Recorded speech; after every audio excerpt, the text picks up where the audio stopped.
Thank you so much, Liat. And now I invite our speaker to join us for question answer. Thank you to all the speakers for giving us a global overview of the activity that taken to support patients in this pandemic period. COVID, like a tsunami, has disrupted the life of everyone around the world. The media bombardment has often negatively affected their life, especially the people fragile. Conflicting information from politicians to which was added the different point of view of the medical expert. What is your experience regarding the impact of disinformation on the patient in your country? Please. Who start? Who you? Sure. Oh. The disinformation, the impact of disinformation, the fake news, or the contradictory information between physician and politician. What's your experience? Thank you, Amy. Sure. Here in the U.S. It's interesting to hear from the U.S. It's been a challenging year for us. But we've tried our best. We have a chief medical officer who back in March had started posting blogs, and we started our webinars back then, just kind of linking them to the CDC requirements about mask wearing and washing hands and social distancing. So we just kind of tried to keep them on the right path and keep politics out of it. I can add to that in Israel, the fight between the politician and the doctors is ongoing. It's been ongoing for 10 months almost now, and it seems never ending. Whenever the expert medical are giving some advices of committee, the politician very successfully managed to turn it over. When they say that you need to do something, the politicians are doing exactly the opposite. So it's not really full. And the only thing that can slow down the pandemic is really lockdown, where people are getting locked at home, and then the numbers start going down otherwise.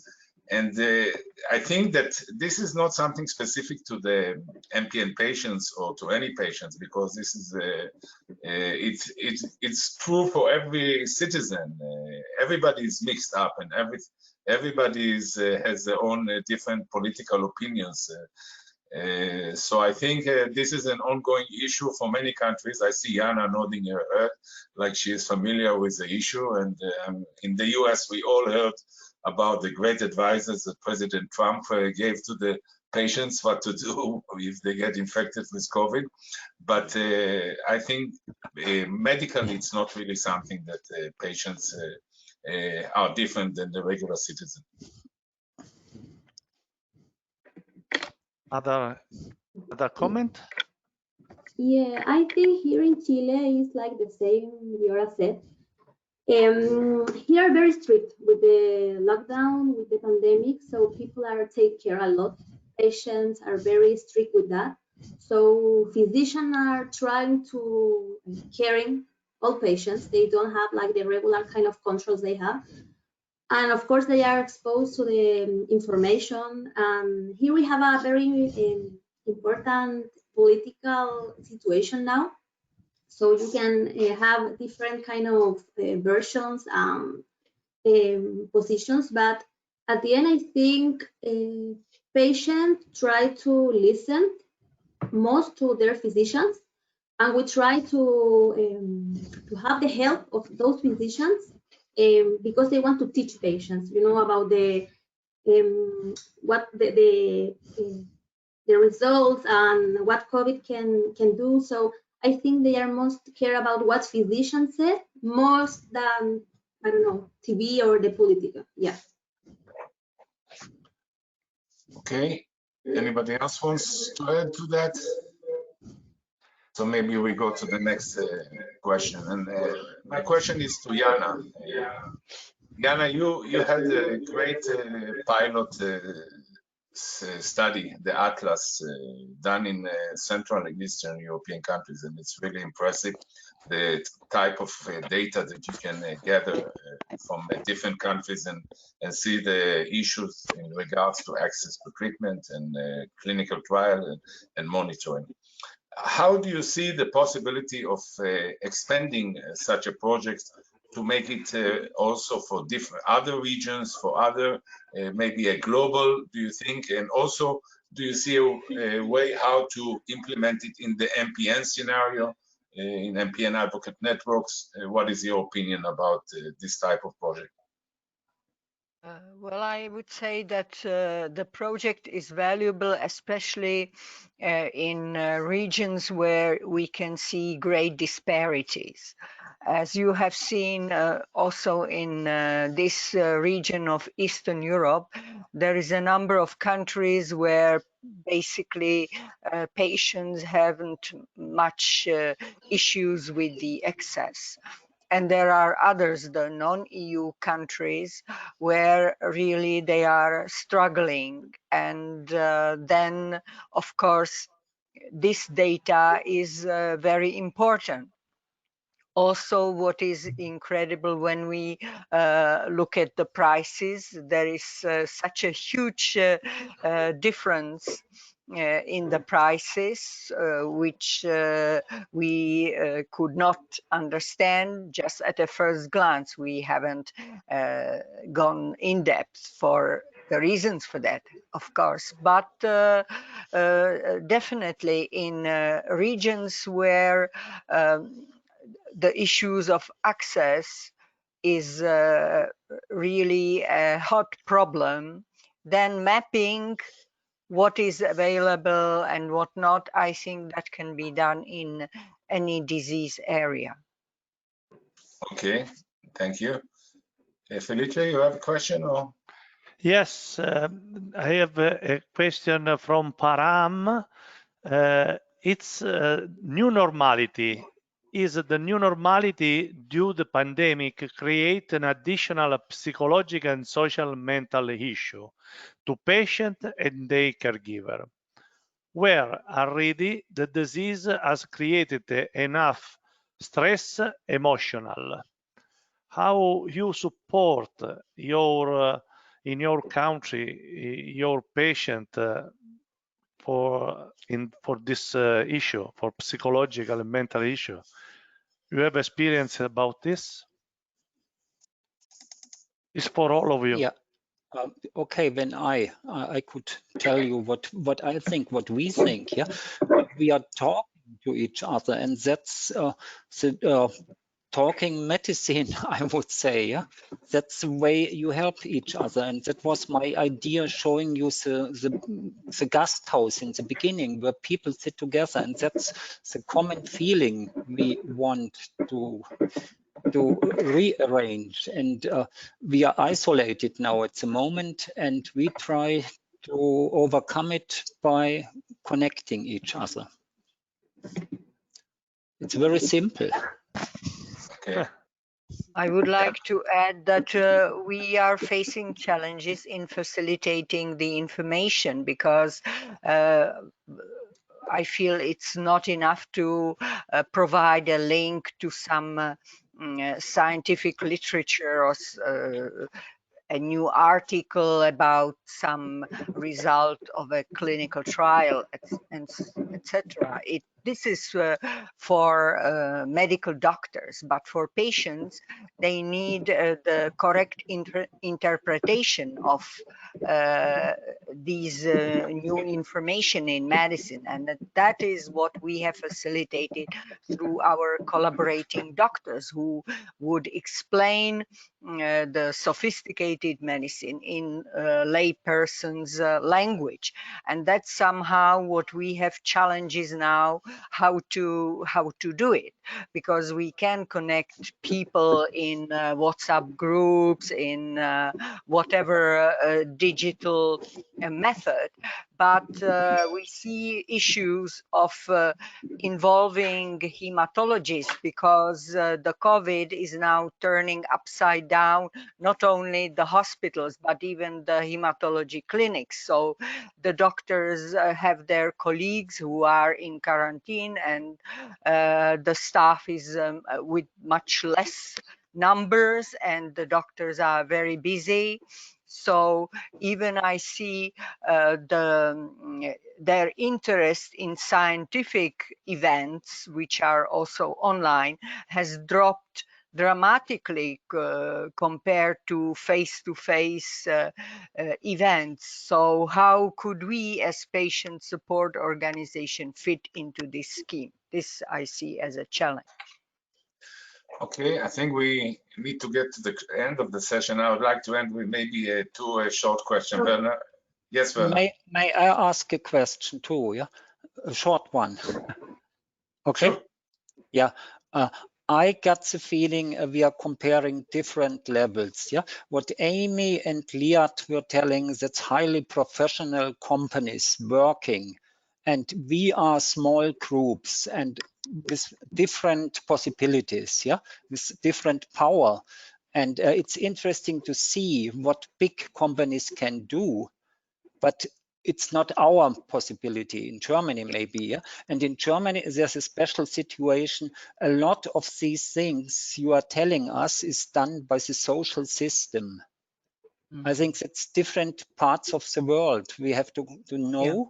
And it's interesting in which countries there are small groups and what they need. And it's different to high developed standards. Yeah. Yeah. I completely agree with you. Yeah. I want to ask Liat, you can answer within my question. Okay. One of the challenges that the pandemic has brought is the issue of funding. Many of our patient organizations are funded either by pharma companies and also by private donation and resources. And I wanted to ask you, how has the pandemic influenced the funding of the activities that your organization is doing? Yeah, I think I don't know how to answer that question because I'm not working in that area, but I think because they are in the United States, but I know they're still working like the same way, I think, with the sponsors, so with donors, like personal donors. So I think even if the pandemic is really strong, they keep like receiving the help. I don't know if it's in the same way or not, but I know they're still receiving the help. But because I work here in Chile, I don't know exactly how they do because they are doing in another country. But I know they still receive the help. And I want to add something to the other question before, because I am psychologist, so the psychological issues are very, very important now. Here we do like the same. I'm still calling the patients and I try to give them some emotional support, maybe some tools, or maybe, as you said, Giora, in your presentation, maybe they can find some activities they can do in the house. For example, I don't know, some hobbies or new things they can do, and they are very useful for them. And I think they are a good way to be support. And I want to share with you, because we have last month one of my colleagues from Latin America, she made a session from mindfulness for all the patients around Latin America via Zoom, and it was a really, really good activity. Maybe you can do something like that, because patients, some of them were very stressed because the pandemic, of course. So she did from Argentina this session, mindfulness session, and it was really helpful for the patients. And we didn't need many things, just a computer or your cell phone. So that tool is a small thing we use, and it was really really nice activity. Yeah. Yeah, I Thank you. completely agree. Amy, do you want to relate to the funding?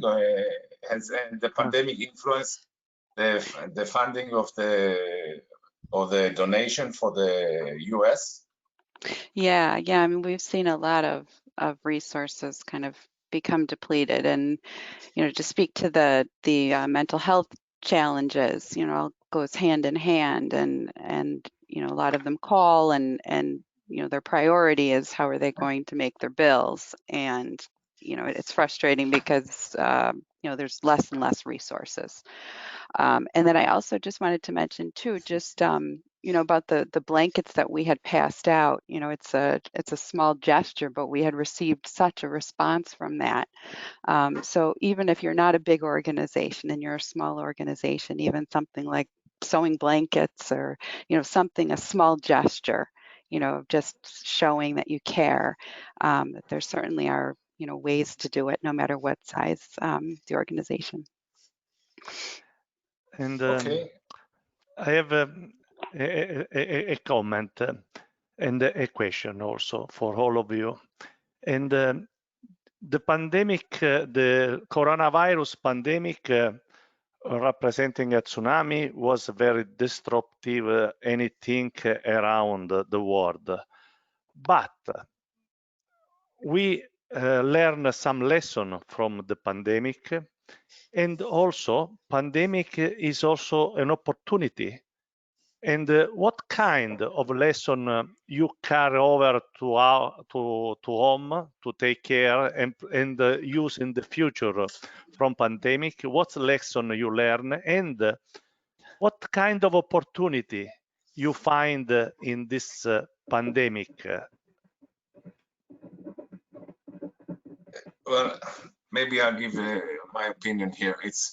It's true, and I've been discussing a lot if all the future of our activities can become virtual. And can we switch everything we did, all the meetings, all the advisory boards, everything to do it virtual? Because it seems in the last 9 months we've been able to do it, and we've been able to accomplish a lot of things from home. So the question is, can this continue, or will this also be the future? My opinion, it will. Many of our activities will become virtual, but I think I used to do almost 20 patient meetings every year.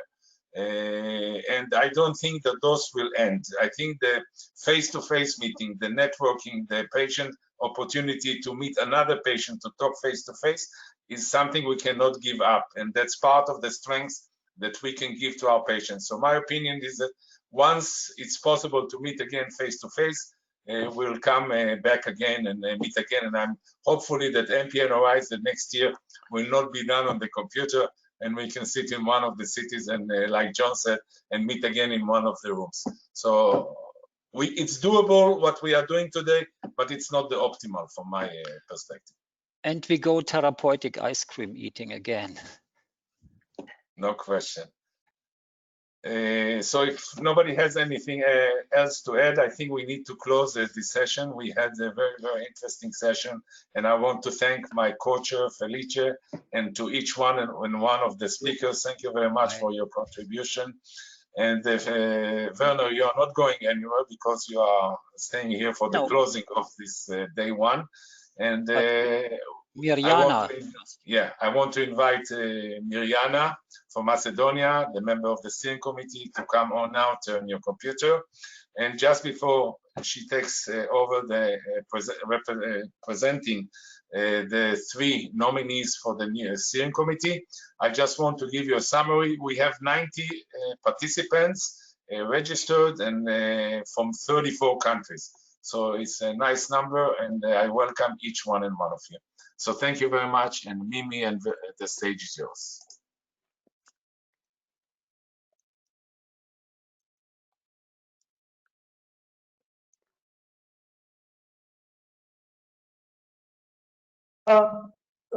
This year, for the first time, MPN Advocacy Network had an open call for nominations on volunteers who will serve in the MPN Steering Committee.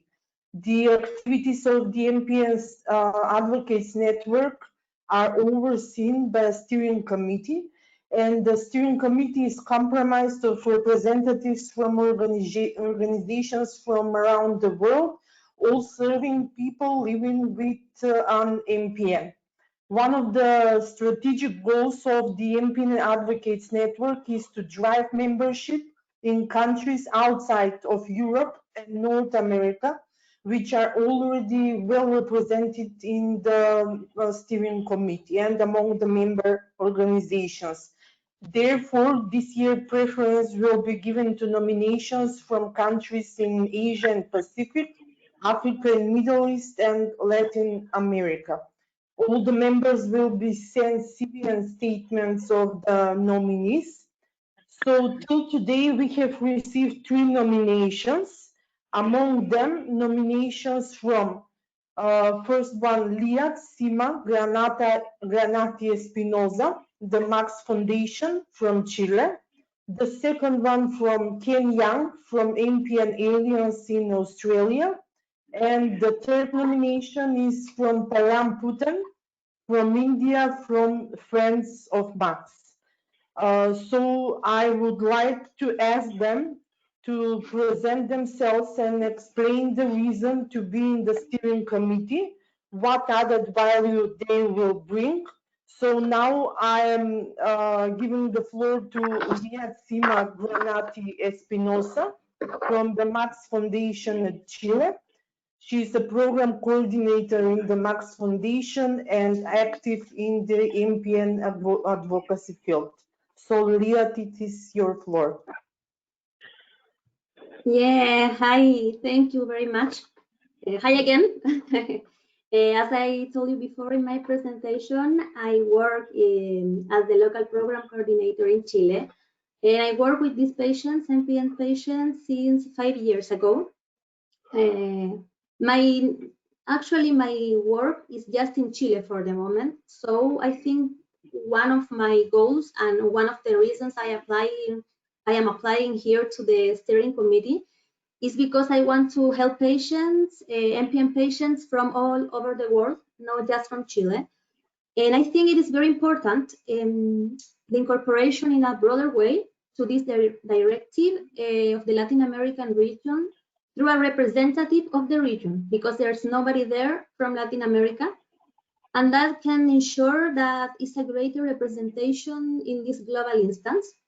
And also, I think it's very important to work with these patients, because I think we have to know their needs, their worries, and understand the way they live their disease process, not only, as I said, in Chile, but also through the entire region.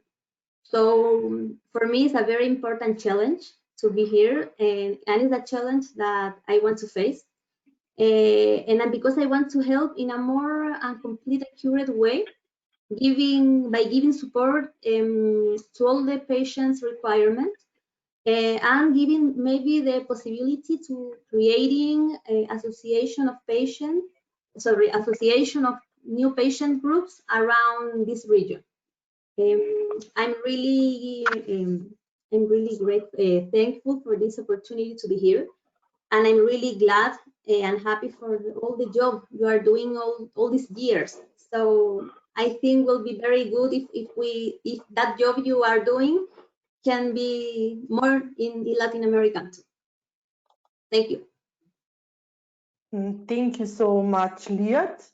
Siva, now I would ask Ken Yang from MPN Alliance in Australia to tell something more about him. He is an active MPN advocate and a patient in Australia and New Zealand. So Ken, the floor is yours. Thank you very much. It's quite early in the morning here. It's on Monday morning, and it's 3:45 in the morning, so it's a little bit late for me. First of all, thank you very much for the invitation. I've been active as a patient advocate from 1998 when I was first diagnosed, and I set up the first MPD Oz email list, which has been going in various iterations for the last 22 years. We reach into Oceania. We have a number of patients in Papua New Guinea, Vanuatu, Namibia. We also have some people in Fiji. So our reach has been a little bit wider than just Australia and New Zealand or Aotearoa. We have our group is a small group of activists. We're affiliated with the Leukemia Foundation of Australia, and we use their charitable status to raise funds. In the last 6.5 years, we have raised over 100,000 Australian dollars into specifically MPN research, but we've also done some work with MPN Research Foundation in the Interferon initiative. Our work tends to be supporting individuals and in supporting research. We run coffee mornings all across Australia until the pandemic. We used to run regular meet and greets for MPN patients across Australia. We also work very closely with MPN researchers to popularise the research, and we've run seminars. In addition to that, we've also worked closely with MPN Advocacy and Education International in 2017, and Brasa and Marina Peak brought Dr. Meza, Drs. Rajit, and anyway, it's early morning, please forgive me. We ran a patient information seminar here in Melbourne, where I'm located. I think the whole area of the pandemic and the changes have brought about major changes in the way we've reached out and the way we work with people. One of the things which we have started to do, and I think it's quite a doable thing across regions, is we've been running our virtual our meet and greet coffee mornings. We've been running them online with Zoom, and also we've been offering access to counselling and support services. Australia seems, well, in my state in Victoria, we seem to be now on the other side of the COVID. We've now had 30 days straight without any new infections or any deaths. And so we're now in a different world, and we're starting to organise some face-to-face meetings. What do I bring? I bring more than 40 years of work in community development. I'm fairly well connected into the MPN research community here in Australia, both in most of the regional centres, like over in Western Australia with Professor Wendy Irwin, with Professor Stephen Lane in Queensland, and quite a few of the organisations. I'm also linked in with a number of research organisations here in Australia, in Melbourne. I'm a co-researcher and an associate investigator with a MPN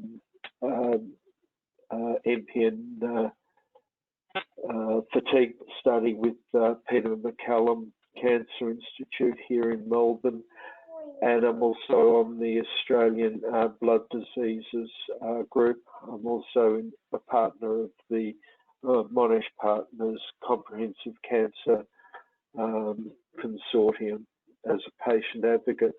And in my day job is working around patient advocacy and I help major hospitals and health networks consult with consumers around their delivery of health services. So that's a bit about me. Yeah, I've got two little dogs behind me, sound asleep. One of them just started snoring. Yeah, okay, in the interest of time, because we're almost out of time, I would like to thank you, Ken, for your presentation. And now the third nominee for the steering committee is Param Putan from India, Friends of Max. He's a CML patient with strong advocacy skills, and since 2018, he's representing MPN patients in India and in the region. So Param, now you have the floor. Thank you all, and better last not be the least. And it's a real pleasure to be here today to present myself to the organizing committee. So, as briefly said by my introduction, I'm Param Putan. I'm based out of the south of India, and I've been a CML patient by myself. And I had gone through a stem cell transplant, 14 years back, and been part of this Friends of Max for the last 15 years. As a CML community, we have really come ahead of the curve, and we really have established ourselves, from a patient advocacy, building up a network and building up a doctors network out here, both in India as well as in this region. And a couple of years back, thanks to Peter, who reached out to us and said, is there any opportunity we could leverage advocacy group to support the MPN patients? And the good thing about this of being in the steering committee, and what I could definitely, echo is when I came back after the first MPN Horizons, and when I spoke to a few of the hematologists that, we have an MPN advocacy network out there, which is quite established. And, I just shared some of the common presentations that was presented. That a couple of hematologists said, Param, I think this has come at the right time, and we really are proud to have a patient support group, especially for this region, because one thing, the database of NPN is relatively low, not as high as CML, but those patients and their caregivers need a kind of a support. And I think this has really started establishing that foundation. Second, as we know, one of the sponsor of the campaign in the MPN Horizons 2020 is Novartis, and we have been working very closely with Novartis, from a CML group, both at this country level and at the regional level. And I did reach out after the last MPN Horizons to a couple of leads out here, as they do definitely want the support of, establishing the footprints of building this community. So we have a great network out here from the Friends of Max organization. We have already have established, patient group meetings, and I have started leveraging that with our, hematologist team. And it's definitely a need of the hour, as being in an emerging market and from a social economic status. And as myself as a patient, we heard about buddying. When we know that there is an MPN community, when we know that there are patients who are definitely, leading a normal life, against whatever be the disease status is, I think that's going to create a very, very positive imprint for the patients in this country as well as in this region. And I'm very passionate to, extend my expertise of patient advocacy coming out of the Friends of Max organization I'm working with. And also I've been part of the CML CAB community, working with the global CML group and trying to leverage some of the best practices represented in this region. I think a combination of these two is really helping me to become the part of the steering committee member and help the MPN community at a large, both for this country and for this region.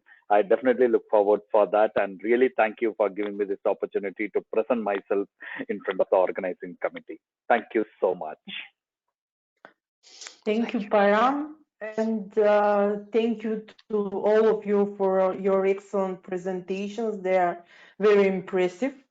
So now I would like to call Werner, who will tell you about a little bit more about the second date of Horizons in January and more about those nominees. Werner? Yeah, thank you. Can you hear me? You can? Mariana, the microphone is on. Yeah, okay, yeah. Yes, Hello, I can hear. Hello and goodbye, everybody. Joe Biden will become the next president of the United States in January. At the moment, Biden has to wait and is called president-elect. Liat, Ken, and Param, thank you for your introduction. You don't have to wait for our next meeting in January. There's no suspense for days or weeks. Counting the ballots of an election, there were three chairs free, empty chairs in the steering committee, and we got three people. You are accepted. Congratulations and welcome, and thank you for your commitment to the MPN world. I assume you agree to work with us. Tell your husband, tell your wife that you will work on an international level next time, and you got a lot more of work next time. I'm sorry to tell it. MPN is a worldwide disease, so we are glad that the steering committee is becoming more and more global. We have now members in Asia, Australia, Europe, in South and North America, but we are still missing Africa. 3 MPN specialists visited us today at home in our living room, like it was usual in old days in the village where I live. Ruben Mesa, Stefan Koschmieter, and Alessandro Maria Vanucci. Our sponsors, ROP, Orphan, Novartis, and Sierra Oncology made this meeting and the follow-up in January possible. Part 2 will be at the 24th of January. Save the date. Just a small outlook. Professor Tiziano Barbui from Bergamo, Italy, will speak about his study of MPN patients who got infected by the coronavirus. And we are still hoping and waiting for your personal contribution to the advocacy part. We want you to share your best practice how to support patients. All lessons of today were recorded. You will find them in the next days on our homepage. Please distribute the videos to your members. We want a strong and well-informed community. Amnon and Manon of CMA Production in Tel Aviv gave us technical support. It was a perfect match. Last but not least, Michelle, our president, our chairperson, who kept always the ball rolling, and Natasha, our project manager since weeks. She had to jump into the cold water. Giora, our mastermind with experience of 20 years as a patient advocate. To all of you, a huge thank you.